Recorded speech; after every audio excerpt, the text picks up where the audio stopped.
Unreeled. Vintage recordings of fiction recovered from discontinued physical media.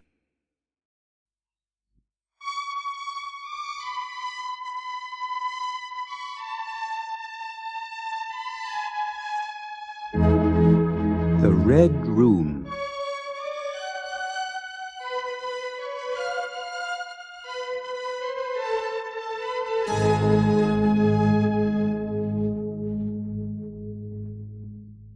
"I can assure you," said I, "that it will take a very tangible ghost to frighten me." And I stood up before the fire with my glass in my hand.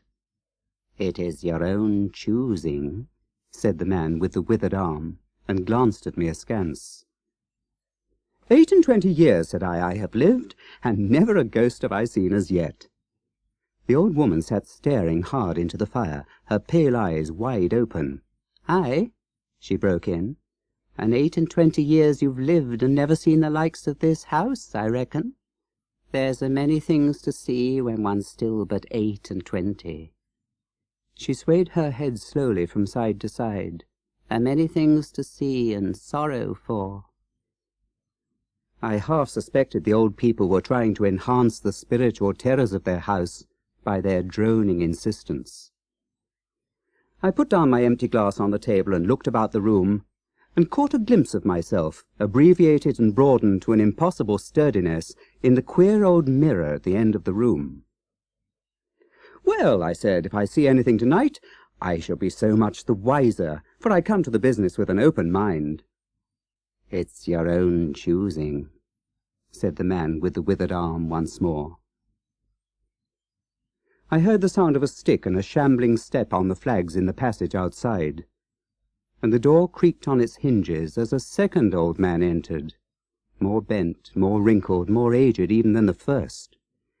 He supported himself by a single crutch.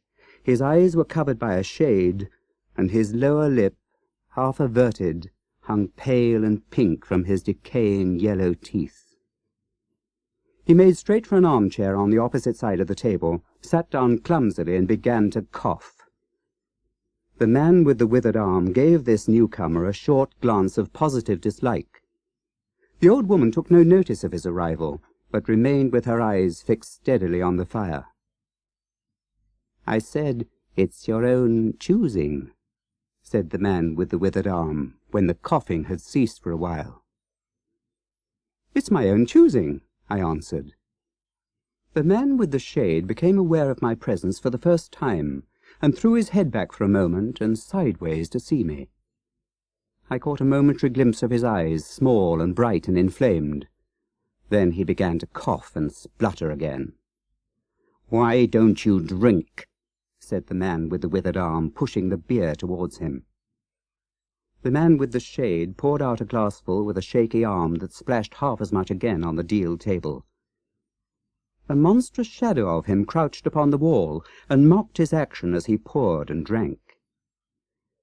I must confess I'd scarce expected these grotesque custodians. There is to my mind something inhuman in senility, something crouching and atavistic. The human qualities seem to drop from old people insensibly day by day. The three of them made me feel uncomfortable, with their gaunt silences, their bent carriage, their evident unfriendliness to me and to one another. "If," said I, "you will show me to this haunted room of yours, I will make myself comfortable there." The old man with the cough jerked his head back so suddenly that it startled me, and shot another glance of his red eyes at me from under the shade. But no one answered me. I waited a minute, glancing from one to the other. "If," I said a little louder, "if you will show me to this haunted room of yours, I will relieve you from the task of entertaining me." "There's a candle on the slab outside the door," said the man with the withered arm, looking at my feet as he addressed me. "But if you go to the Red Room tonight—" "This night of all nights," said the old woman. "You go alone." "Very well," I answered. "And which way do I go?" "You go along the passage for a bit," said he, until you come to a door, and through that is a spiral staircase, and halfway up that is a landing, and another door covered with baize. Go through that and down the long corridor to the end, and the red room is on your left up the steps." "Have I got that right?" I said, and repeated his directions. He corrected me in one particular. "And are you really going?" said the man with the shade, looking at me again for the third time, with that queer, unnatural tilting of the face. "This night of all nights," said the old woman. "It's what I came for," I said, and moved towards the door. As I did so, the old man with the shade rose and staggered round the table so as to be closer to the others and to the fire. At the door I turned and looked at them, and saw they were all close together, dark against the firelight, staring at me over their shoulders with an intent expression on their ancient faces. "Good night," I said, setting the door open. "It's your own choosing," said the man with the withered arm. I left the door wide open until the candle was well alight, and then I shut them in and walked down the chilly, echoing passage. I must confess that the oddness of these three old pensioners in whose charge her ladyship had left the castle, and the deep-toned, old-fashioned furniture of the housekeeper's room in which they foregathered, affected me, in spite of my efforts to keep myself at a matter-of-fact phase. They seemed to belong to another age, an older age, an age when things spiritual were different from this of ours, less certain, an age when omens and witches were credible, and ghosts beyond denying. Their very existence was spectral, the cut of their clothing, fashions born in dead brains. The ornaments and conveniences of the room about them were ghostly, the thoughts of vanished men which still haunted rather than participated in the world of today. But with an effort I sent such thoughts to the right about. The long, draughty subterranean passage was chilly and dusty, and my candle flared and made the shadows cower and quiver. The echoes rang up and down the spiral staircase, and a shadow came sweeping up after me, and one fled before me into the darkness overhead. I came to the landing, and stopped there for a moment, listening to a rustling that I fancied I heard. Then, satisfied of the absolute silence, I pushed open the baize-covered door and stood in the corridor. The effect was scarcely what I expected, for the moonlight, coming in by the great window on the grand staircase, picked out everything in vivid black shadow or silvery illumination.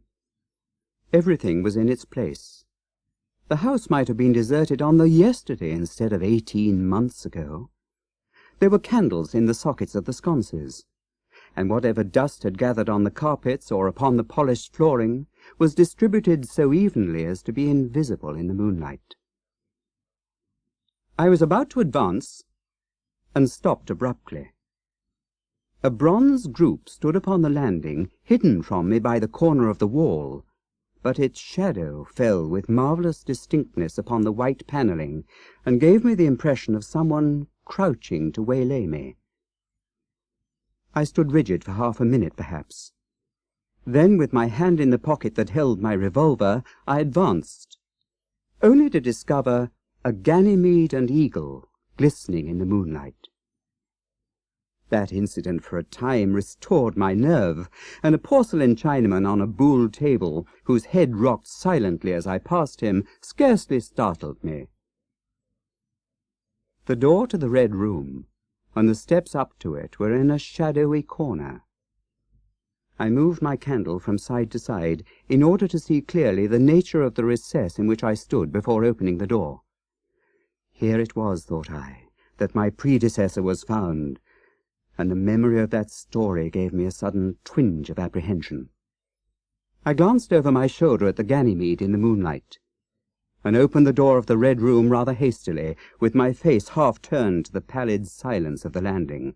I entered, closed the door behind me at once, turned the key I'd found in the lock within, and stood with the candle held aloft, surveying the scene of my vigil, the great red room of Lorraine Castle, in which the young Duke had died. Or rather in which he had begun his dying, for he had opened the door and fallen headlong down the steps I had just ascended. That had been the end of his vigil, of his gallant attempt to conquer the ghostly tradition of the place. And never, I thought, had apoplexy better served the ends of superstition. And there were other and older stories that clung to the room, back to the half-credible beginning of it all, the tale of a timid wife, and the tragic end that came to her husband's jest of frightening her.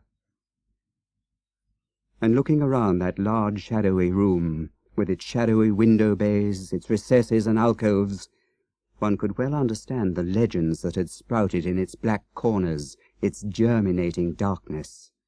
My candle was a little tongue of flame in its vastness, that failed to pierce the opposite end of the room, and left an ocean of mystery and suggestion beyond its island of light.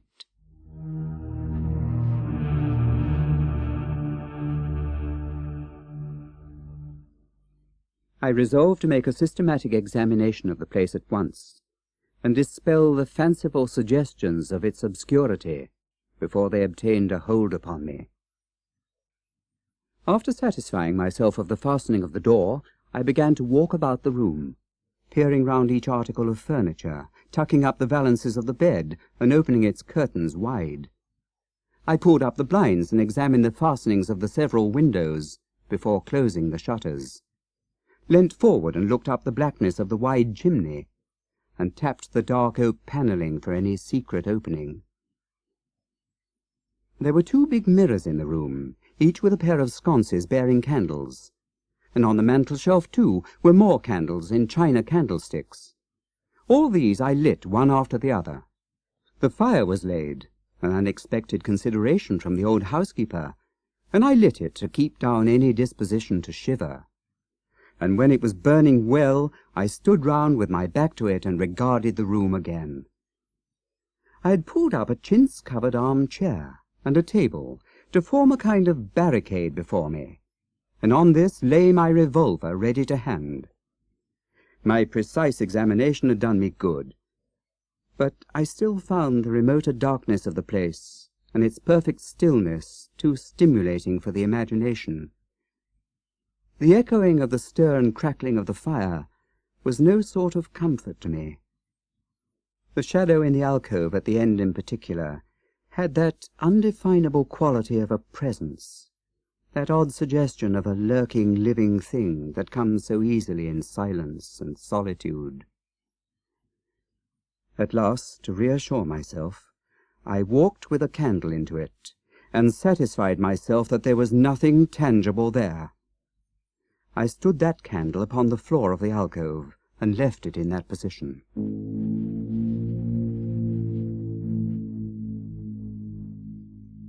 By this time I was in a state of considerable nervous tension, although to my reason there was no adequate cause for the condition. My mind, however, was perfectly clear. I postulated quite unreservedly that nothing supernatural could happen, and to pass the time I began to string some rhymes together, Ingoldsby fashion, of the original legend of the place. A few I spoke aloud, but the echoes were not pleasant. For the same reason I also abandoned after a time a conversation with myself upon the impossibility of ghosts and haunting. My mind reverted to the 3 old and distorted people downstairs, and I tried to keep it upon that topic. The sombre reds and blacks of the room troubled me. Even with 7 candles the place was merely dim. The one in the alcove flared in a draught, and the fire flickering kept the shadows and penumbra perpetually shifting and stirring.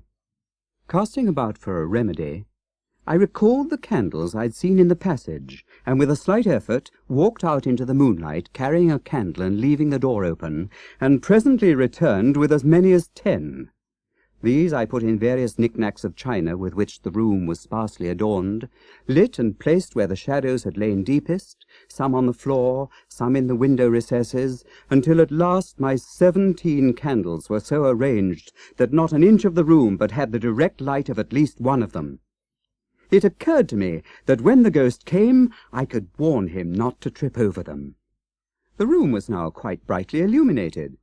There was something very cheery and reassuring in these little streaming flames, and snuffing them gave me an occupation and afforded a reassuring sense of the passage of time.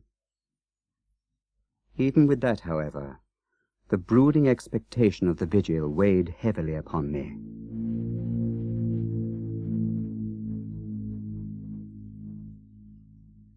It was after midnight that the candle in the alcove suddenly went out, and the black shadow sprang back to its place. I did not see the candle go out. I simply turned and saw that the darkness was there, as one might start and see the unexpected presence of a stranger. "By Jove," said I aloud, "that draught's a strong one." And taking the matches from the table, I walked across the room in a leisurely manner to relight the corner again. My first match would not strike, and as I succeeded with the second, something seemed to blink on the wall before me. I turned my head involuntarily and saw that the 2 candles on the little table by the fireplace were extinguished. I rose at once to my feet. "Odd," I said. "Did I do that myself in a flash of absent-mindedness?" I walked back, relit one, and as I did so, I saw the candle in the right sconce of one of the mirrors wink and go right out, and almost immediately its companion followed it. There was no mistake about it. The flame vanished, as if the wicks had been suddenly nipped between a finger and a thumb, leaving the wick neither glowing nor smoking, but black. While I stood gaping, the candle at the foot of the bed went out, and the shadows seemed to take another step towards me. "This won't do," said I, and first one and then another candle on the mantel-shelf followed. "What's up?" I cried, with a queer high note getting into my voice somehow. At that the candle on the wardrobe went out, and the one I had relit in the alcove followed. "Steady on," I said. "These candles are wanted," speaking with a half-hysterical facetiousness, and scratching away at a match the while for the mantel candlesticks. My hands trembled so much that twice I missed the rough paper of the matchbox. As the mantel emerged from darkness again, 2 candles in the remoter end of the window were eclipsed, but with the same match I also relit the larger mirror candles and those on the floor near the doorway, so that for the moment I seemed to gain on the extinctions. But then in a volley there vanished 4 lights at once in different corners of the room, and I struck another match in quivering haste and stood hesitating whither to take it. As I stood undecided, an invisible hand seemed to sweep out the 2 candles on the table. With a cry of terror, I dashed at the alcove, then into the corner, and then into the window, relighting 3 as 2 more vanished by the fireplace. Then, perceiving a better way, I dropped the matches on the iron-bound deed-box in the corner and caught up the bedroom candlestick. With this I avoided the delay of striking matches.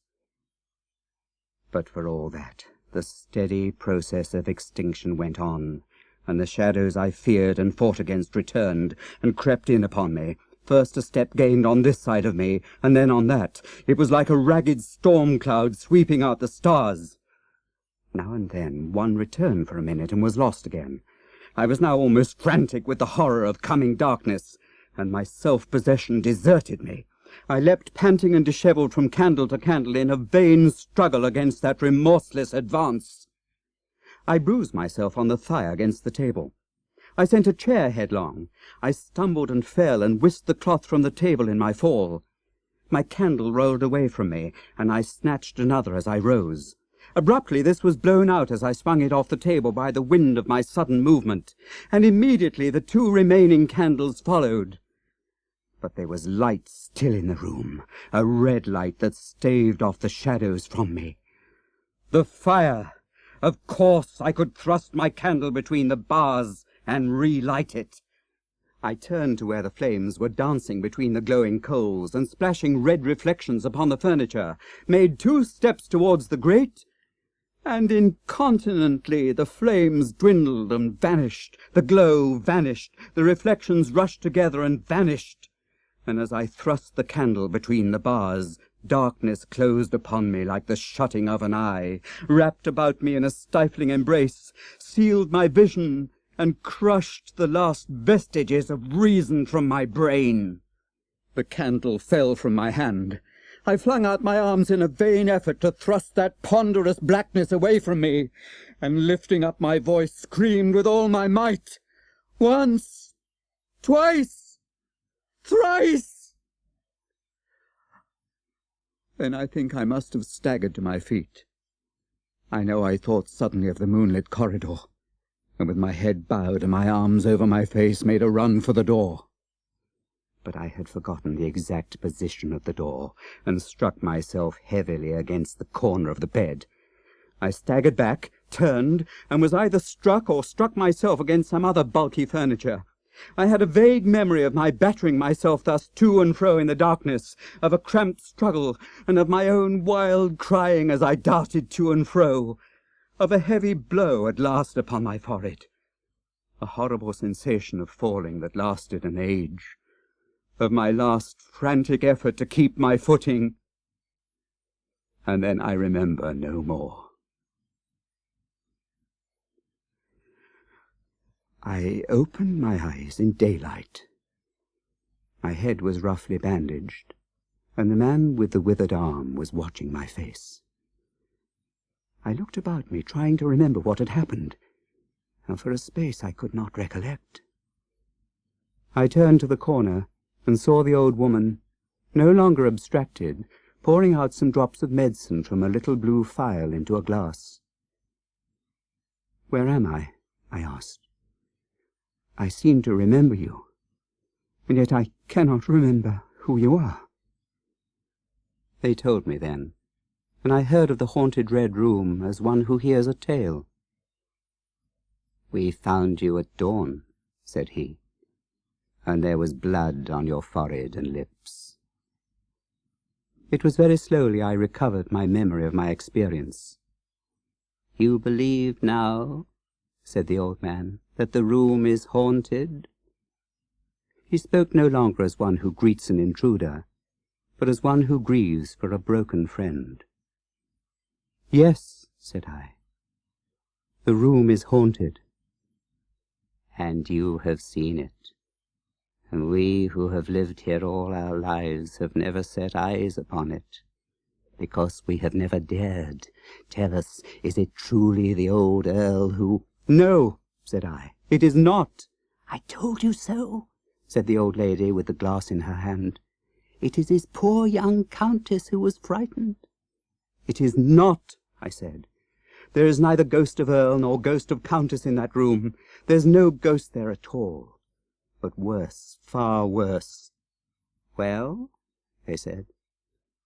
"The worst of all the things that haunt poor mortal man," said I, "and that is in all its nakedness. Fear. Fear that will not have light nor sound, that will not bear with reason, that deafens and darkens and overwhelms. It followed me through the corridor. It fought against me in the room." I stopped abruptly. There was an interval of silence. My hand went up to my bandages. Then the man with the shade sighed and spoke. "That is it," said he. "I knew that was it, a power of darkness, to put such a curse upon a woman. It lurks there always. You can feel it even in the daytime, even of a bright summer's day, in the hangings, in the curtains, keeping behind you however you face about. In the dusk it creeps along the corridor and follows you so that you dare not turn. There is fear in that room of hers, black fear, and there will be so long as this house of sin endures."